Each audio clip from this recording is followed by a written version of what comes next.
Hi!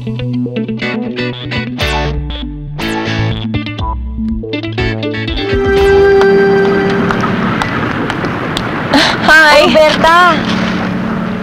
Ano ba, Roberta? Ang laki-laki na ng inaanak ko Hindi na kita halos mayakap Ang bigat-bigat na nga eh. O ano, mabuti naman nagiyakan lumabas doon niya. Ay, gusto ko lang makita ko anong nangyayari sa mundo. Sana doon lang tayo sa apartment ninyo. Init-init dito eh. Ay naku, ayaw nga kita imbitahin doon eh. Paano yung gulo-gulo? Hindi pa ako nakakapaglinis. Hindi ko pa naayos masyado. Nahiya nga ako sa'yo eh. Nakakaingit nga kayong dalawa ni Alex eh. Dahil at least kayo, may sarili na kayong apartment ninyo. Eh, samantalang kami ni Sunny, sa bahay nila, nakakaloka. Walang ka-privacy-privacy.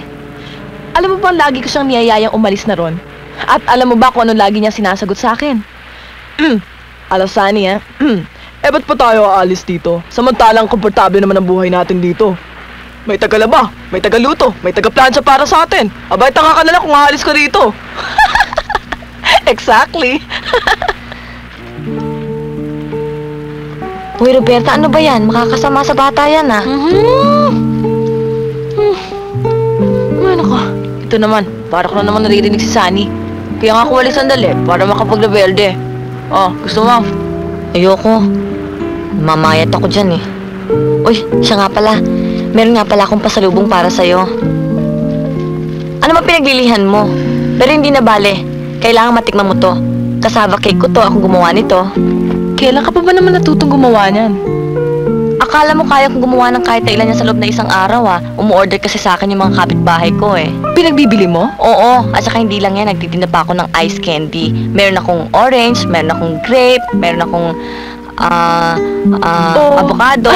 Ang dami. Pero yung iba, yung munggo tsaka yung buko, mas mahal yun ng 50 centimos kasi mas mahirap gawin yun eh.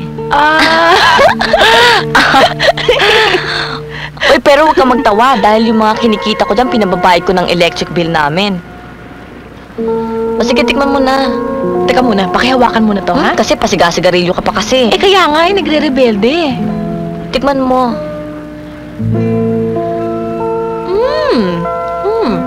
Okay As my mother-in-law says, it's very good, Hindi ka ba masaya? Masaya. Dahil lang dito. Nakakatawa nga eh. Noon, minumura ko to. Dahil biniblame ko sa mga nangyari sa akin. Alam mo, nung bago pa lang kami ikasal ni Sunny, tuwing umaga, nagja-jogging ako. Gusto ko kasi malaglag to eh. Pero alam mo, bilib din ako dito eh. Ang lakas ng kapit. Ngayon, ito na lang ang dahilan kung bakit nakakapit pa rin ako.